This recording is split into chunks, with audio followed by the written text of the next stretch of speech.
எல்லோருக்கும் வணக்கம். இன்னைக்கு ஒரு முக்கியமான விஷயத்தை பற்றி பார்க்க போகிறோம். என்னென்னா, ஒவ்வொரு ராசிக்கும் டாப்ல இருந்து பாட்டம் வரைக்கும் அந்தம் ஆதி இதை பற்றி பார்க்க போகிறோம். ரிஷப ராசி 6 to 60 வரை ரிஷப ராசிக்கு பார்க்க போகிறோம். என்னங்க, எல்லாருக்கும் ஒரு பாட்டோட ஆரம்பிப்போமா? ரிஷப ராசினாலே பக்திமான்கள்னு பேர். பக்திமான்கள்னா கோவிலுக்கு தான் போய் வழிபாடு பண்ணணும் அவசியமே இல்லை. நீங்கள் எதை செய்கிறீங்களோ அதை சிறப்பாக செய்யக்கூடியவர்கள் ரிஷபராசிக்காரர்கள். உங்கள் வேலை, நீங்கள் எந்த வேலை பார்க்குறீங்களோ அதை சரியாக பண்ணணும், சாட்டிஸ்ஃபைடாக பண்ணணும், கடுமையாக உழைக்கக்கூடியவர்கள். அப்படிப்பட்ட அருமையான ரிஷபராசிக்கு வாழ்நாளில் எல்லாம் கலந்து நடக்கக்கூடிய சம்பவங்களையும் சந்தித்து அதில் வெற்றியும் பெறக்கூடியவங்க நீங்கள் தான். வெற்றி மீது வெற்றி வந்து என்னை சேரும், அதை வாங்கி தந்த பெருமை எல்லாம் உன்னை சேரும். இதுதான் ரிஷபராசியோட ஹைலைட். வெற்றி மீது வெற்றி வருது, எல்லாம் என்ன சொல்லுவாங்க, எல்லாம் என்னால் தான். ஆனால் ரிஷபராசி, இந்த வெற்றி உங்களால் எனக்கு கிடைச்சிருக்கு அப்படின்னு ரிஷபராசி சொல்ல மாட்டாங்க.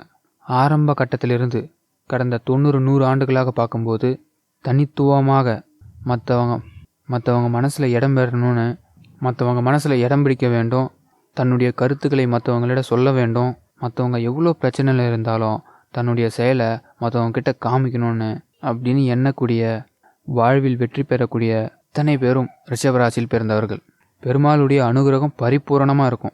ரிஷபராசியோட வெற்றி எங்கே உருவாகும்னா இடம் மாற்றத்தால் உருவாகும். பூர்வீகத்திலே இருந்தால் முன்னேற முடியாது. பிறந்ததுலேருந்து இப்போ வரையும் பூர்வீகத்தில் தான் இருக்குன்னா கண்டிப்பாக முன்னேற முடியாது, இம்ப்ரூவ்மெண்ட்டே இருக்காது.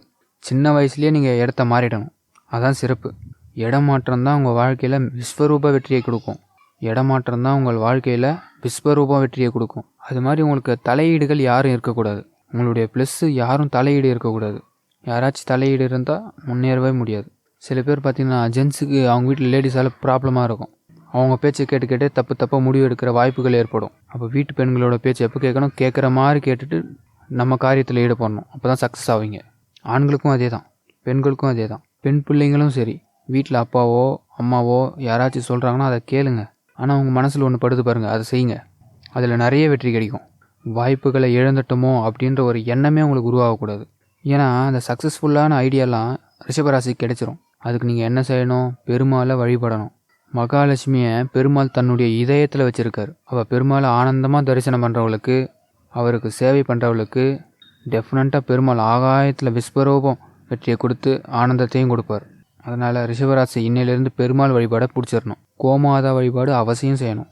பசுமாடுகளுக்கு வாழைப்பழம் அவசியம் கொடுக்கணும். ஆரம்ப காலகட்டத்தில் பொறுத்தவரை ரிஷபராசி மந்தமாக இருக்கும்.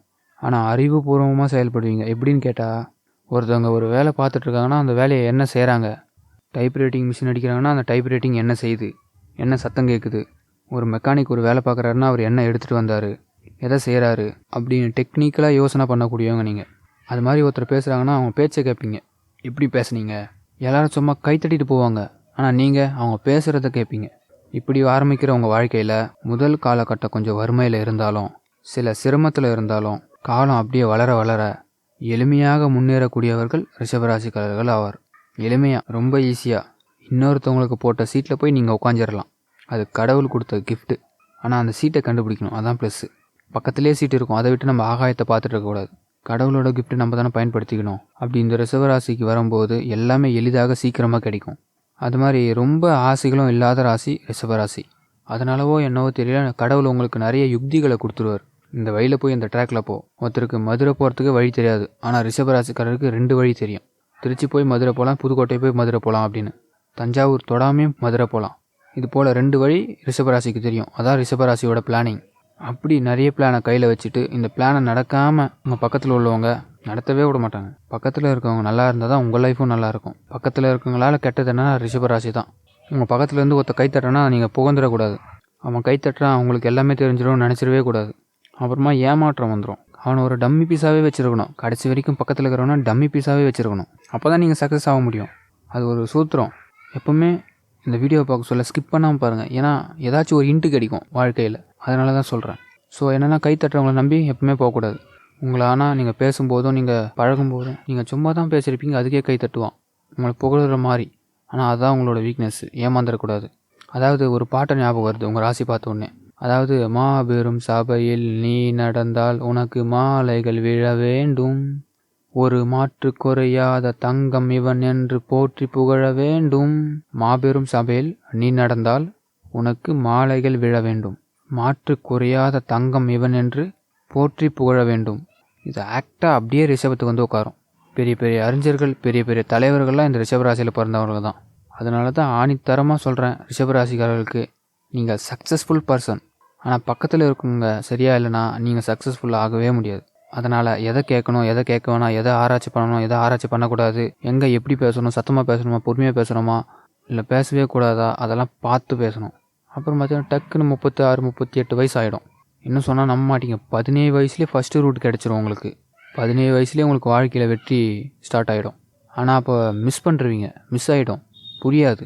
திரும்ப 23 பிடிச்சிருங்க வண்டியை, 32 ஜெயிச்சிருவீங்க, 32 அரியாசனம் கிடச்சிரும், உட்காந்துருவீங்க, அவ்வளோதான். ஆனால் இது எல்லாமே உள்ளூரில் நடக்காது, வெளியூரில் தான் நடக்கும். இடமாற்றம் பண்ணால் ரொம்ப சிறப்பாக இருக்கும். 56 வயசுலாம் அமோகமாக இருக்கும். வாழ்க்கையில் கிடைக்காதது கிடைக்கும், வியூகங்கள் வந்து சேரும். தோல்வியே வந்தாலும் திரும்ப ஜெயிக்கணுன்ற ஒரு எண்ணம் உண்டாகும். தோல்வி இல்லாத மனுஷனே கிடையாது, தோல்விலாம் வரதான் செய்யும். தோல்வி வந்தோடனே அடுத்து ரெடி பண்ணிவிட்டு இறங்கிடுவீங்க. இதுதான் ரிஷபராசியோட பலம்.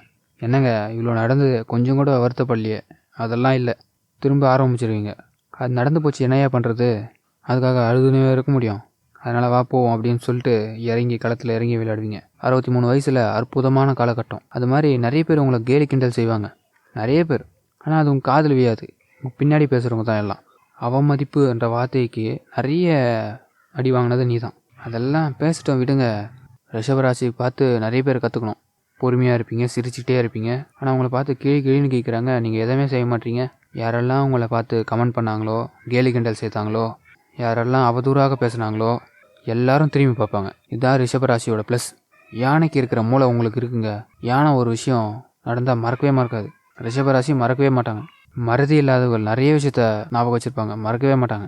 அப்படிப்பட்ட ரிஷபராசிக்கு 90 ஆண்டுகள் வாழ்க்கை நல்லாயிருக்கும். 90 வயசு மரணம் கூட புகழ்பெற்ற மரணமாக அமையும் உங்களுக்கு. அப்படி ஒரு நல்ல ராசி. அதிகமாக ஒயிட் நிறத்தை யூஸ் பண்ணுங்கள், எல்லோவும் யூஸ் பண்ணுங்கள். ஒயிட்டும் யூஸ் பண்ணணும், எல்லோவும் யூஸ் பண்ணணும். உங்களுக்கு சந்தன கலர்னு சொல்லுவாங்க, அது ரொம்ப பிரகாசத்தை கொடுக்கும். அதாவது டார்க் சந்தனம், லைட் சந்தனம் இல்லை. சில ஆவரணங்கள் உங்கள் உடம்புல இருக்கணும். இந்த மோந்திரம், சில பேருக்கு வாட்சி, ஏதோ ஒன்று கையில் இருக்கும், அது உங்களுடைய முகபாவனை. சில பேருக்கு தாடி இருக்கும், சில பேருக்கு மீசை, ஹேர் ஸ்டைல், இது மாதிரிலாம் உங்களுக்கு அமைப்பை இன்னும் சிறப்பித்து காமிக்கும், உங்களுடைய ஸ்டைலே காமிக்கும். இதெல்லாம் இல்லைன்னா கொஞ்சம் ஏற்படுத்திக்கோங்க. ஒயிட் கலர் அதிகமாக யூஸ் பண்ணணும், டார்க் சாண்டல் கலர் அதிகமாக யூஸ் பண்ணணும். ஏதாவது முகப்பொலிவு இதெல்லாம் நீங்கள் பார்க்க ஆரம்பிச்சுன்னா தசை திரும்பும் வாழ்க்கை. துளசி தீர்த்தம் சாப்பிடுங்க, ரொம்ப விசேஷம். சனிக்கிழமை பெருமாளுக்கு தீபம் போட்டுவாங்க, ரொம்ப விசேஷம். மாற்று திறனாளிகளுக்கு நிறைய உதவுங்க, நிறைய உங்களுக்கு சௌகரியத்தை கொடுக்கும். மகத்துவமான ஒரு அருமையான ராசி ரிஷப ராசி. வாழ்க்கையில் நிறைய புண்ணியத்தை சேர்ப்பீங்க. உங்களை நம்பி வந்தால் அவங்கள முன்னேற்றுவீங்க, அவங்கள செஞ்சிட மாட்டீங்க. அப்படி ஒரு நல்ல குணம். நான் சொன்ன இந்த விஷயத்தெல்லாம் ஃபாலோ பண்ணுங்கள். மகாலட்சுமி வழிபாடு அவசியம் பண்ணுங்கள். குருமார்களுக்கு நிறைய உதவி செய்யுங்க. உங்களை வளர்த்தவர்கள், உங்களை வாழ வைத்தவர்கள், பள்ளிக்கூடத்தில் சொல்லி கொடுத்தவங்க, வாத்தியார்கள், நிறைய ஹெல்ப் பண்ணுங்கள்.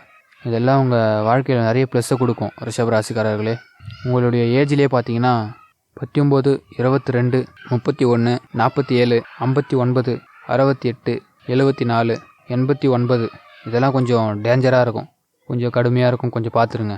அந்த நேரங்களில் கொஞ்சம் வாக்குவாதங்களை தவிர்க்கிறது நல்லது. ஏன்னா சில நேரங்களில் உங்களுக்கு எதிர்ப்புகள் அதிகமாக உருவாகக்கூடிய நேரம். அதனால தான் ஒயிட்டெல்லாம் யூஸ் பண்ண சொன்னேன். நல்ல விசேஷங்கள் நடக்கும், கவலைப்பட வேண்டாம். வெற்றி வாய்ப்புகள் ஏற்படும். உங்கள் பெற்றவங்களுக்கு நிறைய நன்மை செய்யுங்க. பெற்றவங்க இல்லைன்னா அவங்களுக்கு என்ன செய்யணுமோ தர்ம காரியங்கள், கர்ம காரியங்கள் அதெல்லாம் செஞ்சுருங்க, அவசியம் பண்ணணும். நிச்சயமாக ரிஷபராசிக்கு ஒரு ஆனந்தமான வாழ்க்கையை பகவான் கொடுப்பார். நல்லதே நடக்கும். எல்லளவும் களவு இல்லாதவர்கள், கனவோடு இருப்பவர்கள், கனவையும் நினைவாக ஆக்குவதற்கு கடுமையாக உழைப்பவர்கள்.